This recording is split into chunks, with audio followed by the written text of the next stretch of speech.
২০০৪ সালের ১ জানুয়ারি ২৮ বছরের এক অত্যন্ত সুন্দরী মহিলা তার নতুন ডিফেন্ডার গাড়ি নিয়ে কাশী মন্দিরে পৌঁছালেন, কারণ তিনি এইমাত্র নতুন গাড়িটি কিনেছিলেন এবং সেই কারণেই পূজা করাতে মন্দিরে এসেছিলেন।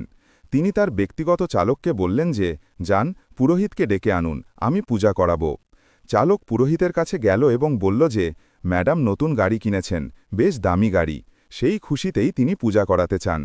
মন্দিরের পুরোহিত সাথে সাথেই চালকের সাথে ম্যাডামের কাছে পৌঁছাল এবং বলল, ম্যাডাম, কেমন ধরনের গাড়ির জন্য পূজা করাতে হবে? ম্যাডাম বললেন, হ্যাঁ, নতুন বছরের উপলক্ষে আমি এই নতুন গাড়িটি কিনেছি, বেশ দামি গাড়ি, এটির জন্যই পূজা করাতে চাই। এবার পুরোহিত সঙ্গে সঙ্গে পূজার প্রস্তুতিতে লেগে গেল এবং কিছুক্ষণেই পূজা সম্পন্ন হয়ে গেল। এরপর পুরোহিত বলল, ম্যাডাম, পূজা তো হয়ে গেল, এবার আপনি যা কিছু দান দক্ষিণা করতে চান করে দিন। ম্যাডাম পুরোহিতকে দক্ষিণা দেওয়ার পর তার চালককে বললেন যে, গরিবদের মধ্যে বিতরণ করার জন্য যে কম্বলগুলো আমি এনেছি সৎ গাড়ি থেকে বের করে নাও। কারণ তখন জানুয়ারি মাস ছিল, খুব ঠান্ডা পড়ছিল এবং মন্দিরের সিঁড়িতে যেসব গরিব মানুষ ও ভিখারি বসে থাকত তাদের তিনি প্রতি বছরই শীতে কম্বল ইত্যাদি বিতরণ করতেন এবং এবছরও তিনি কম্বল নিয়ে এসেছিলেন। এবার চালক গাড়ি থেকে কম্বল বের করল এবং ম্যাডাম এক এক করে সব ভিখারিকে কম্বল বিতরণ করছিলেন এবং সাথে কিছু প্রসাদও খেতে দিচ্ছিলেন। এইভাবে দান করতে করতে তিনি এগিয়ে যাচ্ছিলেন, কিন্তু হঠাৎ একজন মানুষকে দেখে ম্যাডামের পা টলে উঠল। সেই লোকটির চুল দাড়ি বেড়ে গিয়েছিল, জামাকাপড়ও ধুলো ময়লায় ভরেছিল। তাকে দেখে মনে হচ্ছিল যেন সে অনেক দিন ধরে স্নানই করেনি। শরীর রোগা পাতলা হয়ে কাঁটা হয়ে গিয়েছিল। কিন্তু যেই ম্যাডাম সেই লোকটিকে মনোযোগ দিয়ে দেখলেন, অমনি চিনতে পারলেন। কারণ বন্ধুরা, সেই লোকটি আর কেউ না, বরং তারই তালাকপ্রাপ্ত স্বামী, যে ৫ বছর আগে ম্যাডামকে তালাক দিয়েছিল। কি এই গল্পের সত্যতা? কি করে একজন তালাকপ্রাপ্ত স্ত্রী কোটিপতি হলেন এবং ১ কোটির গাড়িতে ঘোরেন, আর কি করে তার স্বামী, যে তাকে ৫ বছর আগেই ছেড়ে দিয়েছিল, সে আজ মন্দিরে ভিক্ষা চাইছিল? আসুন এই ভিডিওতে জেনে নেওয়া যাক এই পুরো গল্পের সত্যটা। কিন্তু ভিডিওতে এগিয়ে যাওয়ার আগে আমার আপনাদের সকলের কাছে অনুরোধ যে আপনারা আমাদের ইউটিউব চ্যানেলটি সাবস্ক্রাইব করে নিন এবং ভিডিওটিও লাইক করে দিন। বন্ধুরা, উত্তরপ্রদেশে চন্দৌলি নামে একটি জেলা আছে। চন্দৌলির একটি ছোট গ্রামে রাম সিংজি তার স্ত্রী এবং সন্তানদের সাথে বসবাস করতেন। তাদের একটি ছোট ছেলে আর একটি বড় মেয়ে ছিল। মেয়েটি ছিল বড়, যার নাম ছিল রেণুকা। রেণুকার পড়ালেখায় একটুও আগ্রহ ছিল না, কিন্তু রাম সিংজি খুব চেষ্টা করতেন যে তার ২ সন্তান পড়ালেখা করে তার মুখ উজ্জ্বল করুক। কিন্তু মেয়েটি খুব কষ্টে কেবল ১০ম শ্রেণী পর্যন্তই পাশ করতে পারল। এরপর সে পরিষ্কারভাবে তার বাবাকে বলে দিল যে, বাবা, আমার পড়ালেখা করার একদমই মন চায় না, তুমি আমাকে পড়ালেখা নিয়ে জোর করো না। রেণুকার মাও এই কথা শুনে তার স্বামীকে বললেন যে, তুমি কেন একে পড়ালেখা নিয়ে জোর করতে থাকো? ও তো ১০ম শ্রেণী পাশ করেই ফেলেছে। এবারের বিয়ে খুব সহজেই হয়ে যাবে। গ্রামের হিসেবে এতটুকুই পড়ালেখা অনেক। এবার রাম সিংজির এই কথাগুলো শোনার পর খুব কষ্ট হল, কারণ তার আগে থেকেই স্বপ্ন ছিল যে তার সন্তানরা পড়ালেখা করে কোনো একটি পদ অর্জন করবে, তার মুখ উজ্জ্বল করবে। কিন্তু নিজের মেয়ের ইচ্ছা জেনে আর স্ত্রীর এই কটু কথা শুনে তিনি মনকে চেপে ধরে রয়ে গেলেন। কিন্তু ছেলেকে পড়াতেন। ছেলে পড়ালেখায় ভালো ছিল, তাই সে তার পড়ালেখা চালিয়ে গেল। এবার রেণুকার বিয়ের বয়স হওয়ায় তার বাবা মা তার জন্য ছেলে খুঁজতে শুরু করলেন। জায়গায় জায়গায় ছেলে দেখতে লাগলেন। তখনই একটি ছেলেকে তাদের পছন্দ হল, যে উত্তরপ্রদেশ পুলিশে কনস্টেবল ছিল এবং সেও চন্দৌলি জেলারই অন্য একটি গ্রামের বাসিন্দা ছিল। ছেলেটিকে দেখলেন তো তাদের খুব পছন্দ হল। ছেলেটির ছবি বাড়িতে নিয়ে এলেন। নিজের মেয়ে রেণুকাকে দেখালেন, তো রেণুকাও সেই কনস্টেবল ছেলেটিকে দেখে পছন্দ করল। সেই ছেলেটির নাম ছিল রাঘব। দেখতে সুঠাম এবং সুন্দর ছিল। এবার রাম সিংজির এই কথাগুলো শোনার পর ছেলেটির বাড়ির লোকেদের সাথে দেখা করলেন, সম্পর্ক নিয়ে কথাবার্তা বললেন। দান দহিজের কথাবার্তা হয়ে বিয়ের তারিখ ঠিক করে দেওয়া হলো এবং ঠিক করা তারিখে খুব ধুমধাম করে তাদের বিয়েও হয়ে গেল। বিয়ের পর রেণুকা শ্বশুর বাড়িতে পৌঁছাল। স্বামী স্ত্রী দুজনে তাদের বৈবাহিক জীবন খুব ভালোভাবে কাটাতে লাগল। রাঘব তার বাবা মায়ের একমাত্র সন্তান ছিল। রেণুকারও তার শ্বশুর বাড়িতে খুব সম্মান এবং যত্ন হতো। খুব ভালোভাবেই এই পরিবারটি বসবাস করতে লাগল। সময় কাটতে লাগল, তো সময়ের সাথে সাথে রেণুকা রাঘব সম্পর্কে এমন কিছু কথা জানতে পারল যা রেণুকার কাছে একেবারেই অপ্রীতিকর ঠেকল। রাঘব উত্তরপ্রদেশ পুলিশে কনস্টেবল ছিল, কিন্তু সে ২ নম্বরই টাকা কামাত এবং অযথা আমোদ প্রমোদ করত। তার বহু মেয়ে এবং মহিলাদের সাথে অবৈধ সম্পর্কও ছিল। মদ খেত এবং নিজের জীবন উপভোগ করার শৌখিন ছিল। সে কারো তেমন পরোয়া করত না, নিজের জীবন নিজের মতো করে বাঁচত। যখন এই কথাগুলো রেণুকার সামনে আসতে লাগল, তখন রেণুকা তার স্বামীকে বোঝাতে গিয়ে বলল যে, দেখুন, এই নেশা এবং মেয়েদের চক্কর আপনাকে একদিন বরবাদ করে দেবে। আপনার ভালো মতো উত্তরপ্রদেশ পুলিশের চাকরি আছে, নিজের চাকরি সততার সাথে করুন। এমন বেইমানির টাকা কখনো ফল দেয় না, তা পরিবারেরই ক্ষতি করে, তাই আপনি বেইমানির টাকা কামাবেন না। আপনার মাইনে যথেষ্ট, আমরা সহজেই এত টাকাতে গুজারা করে নেব। আমাদের বাড়িতে তো আমাদের বাবা সামান্য খেতিবাড়ি করেই আমাদের পরিবারের ভরণপোষণ করতেন, আমাদের পড়ালেনও, আমাদের বিয়েও দিয়ে দিলেন। আপনার তো এমনিতেই সরকারি চাকরি, আপনি এই 2 নম্বরই কাজ ছেড়ে দিন। রেণুকার এই সব কথাকে রাঘব উপেক্ষা করত এবং তার বেশি বিরোধিতা করায় তার উপর হাতও তুলত। এবার রাঘব আরও বেশি করে মদ খাওয়ার অভ্যাস করে নিল এবং রোজ মদ খেয়ে বাড়ি আসত, ঝামেলা তৈরি করত। এবার রেণুকার শ্বশুর শাশুড়িও তাদের ছেলের ওপর বিরক্ত হয়ে উঠেছিলেন। তারা একদিন রেণুকাকে কাছে বসিয়ে বোঝালেন যে, মা, এখন তো এখানেই ডিউটি দিচ্ছে, কিন্তু আমরা জানতে পেরেছি যে এবারের পোস্টিং এলাহাবাদে হতে চলেছে। তাই আমরা চাই যে তুমিও এর সাথে এলাহাবাদ চলে যাও। তোমার সাথে থাকলে তো এর মন মেয়েদের থেকে দূরে থাকবে। তুমি ওকে বোঝালে হয়তো ও মদ খাওয়াও ছেড়ে দিতে পারে। মা, এবার এই বাড়ির ইজ্জত তোমার হাতে, তুমি একে শুধরাতে পারো। এতটা বলে তার শ্বশুর শাশুড়ির চোখে জল এসে গেল। সে তাদের চোখের জল মুছে দিল এবং বলল, আপনারা চিন্তা করবেন না, আমি আমার পুরো চেষ্টা করব এদের সোজা এবং সৎ পথে আনার। এবার এরা বিগড়ে গেছে, তো আমরাই আছি যারা তাদের শুধরানোর শুধু চেষ্টা করতে পারি। এবার রাঘবের বাবা মা রাঘবকে বললেন যে, বাবা, দেখো, এই মাত্র বিয়ে হয়েছে, তোমার পোস্টিং এখন এলাহাবাদে হবে, তো স্ত্রীরও মন চায় যে একটু আটটু সময় নিজের স্বামীর সাথে কাটাক, তাই তুমি একেও তোমার সাথে নিয়ে যাও। ওখানে কোনো কোয়ার্টার নিয়ে নিও, দুজনে একসাথে থেকো, ওকে কিছুদিন ওখানে ঘুরিয়ে আবার ফিরে এসো। কিন্তু রাঘব এই কথাতে মনা করল, কারণ সে জানত যে স্ত্রীর সাথে থাকলে তাকে প্রতিটি কাজে বাধা দেবে।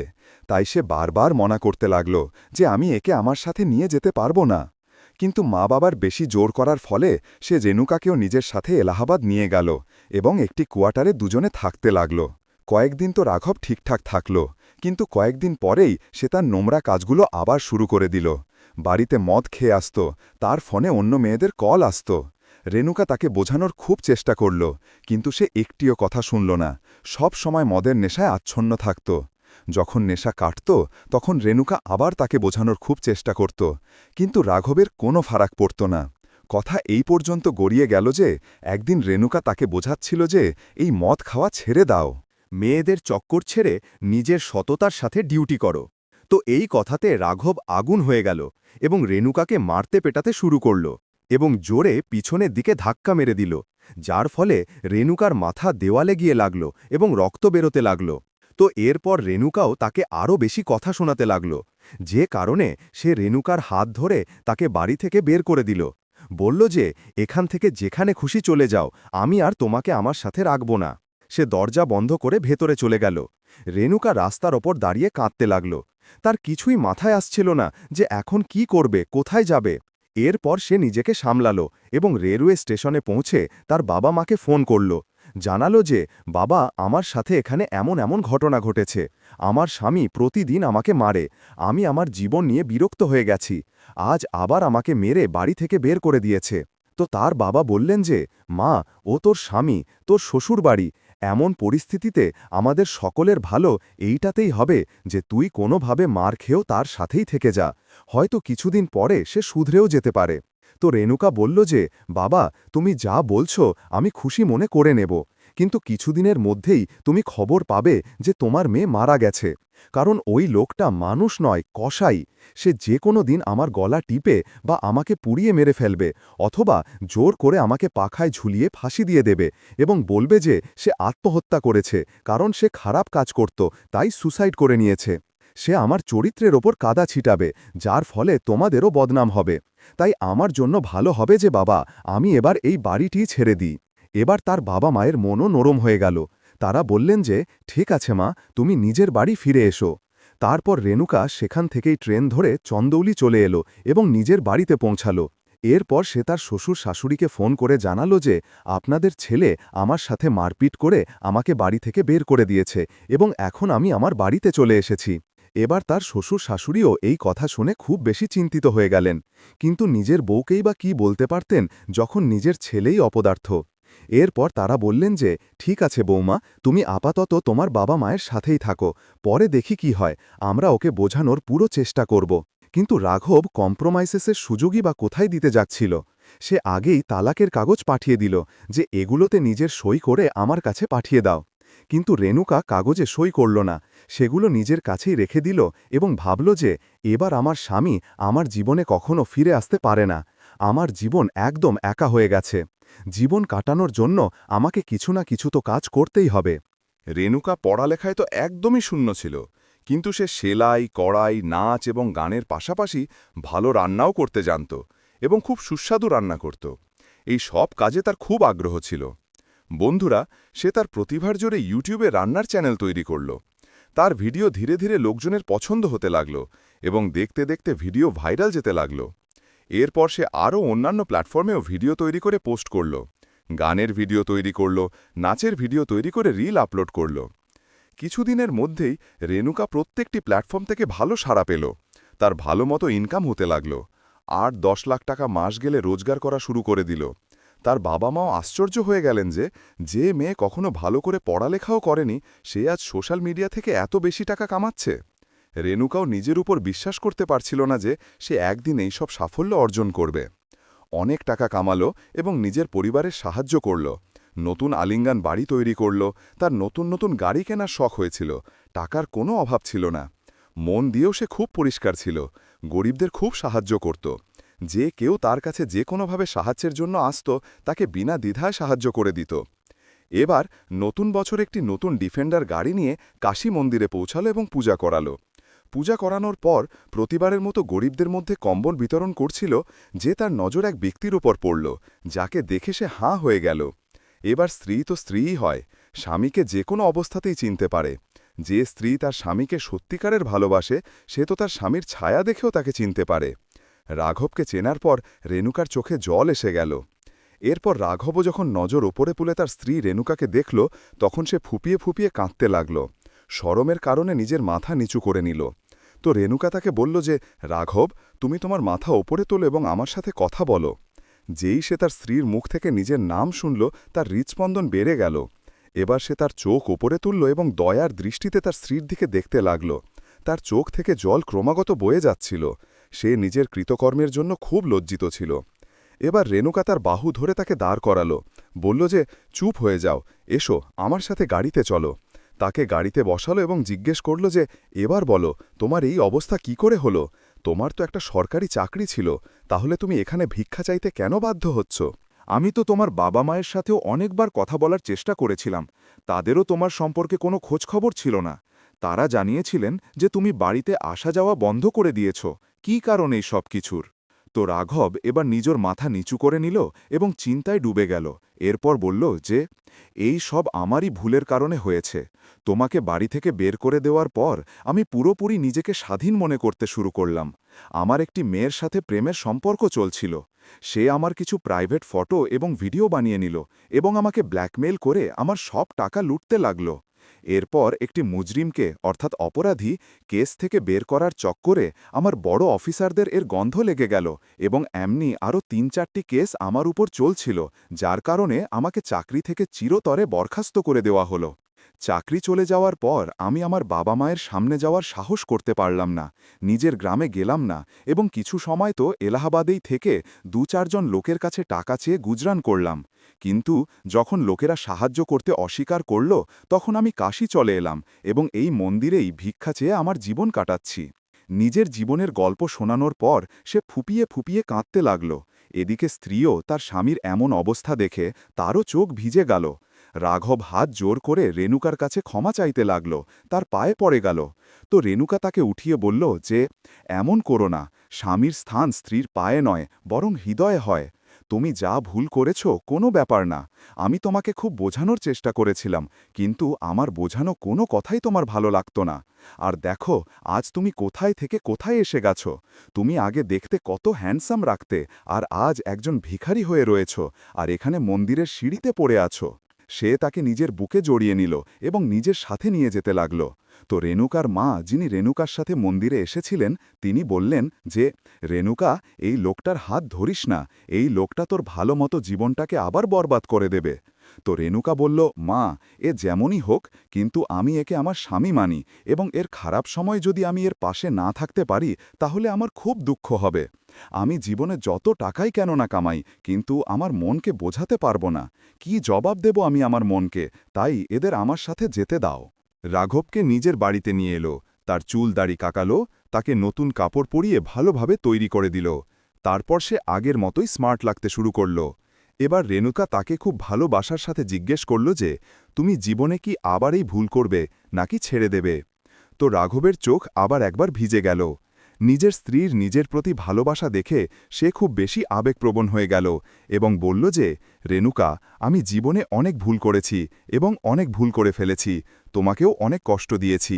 এবার ভগবান আমাকে শুধরানোর একটি সুযোগ দিয়েছেন, আমি এটা হারাতে চাই না। এবার ভবিষ্যতে জীবনে এমন কোনো ভুলের সুযোগ নেই। যতদিন বাঁচব সৎ মানুষ হয়ে থাকব, এমন খারাপ নেশা বা খারাপ কাজ করে বাঁচব না।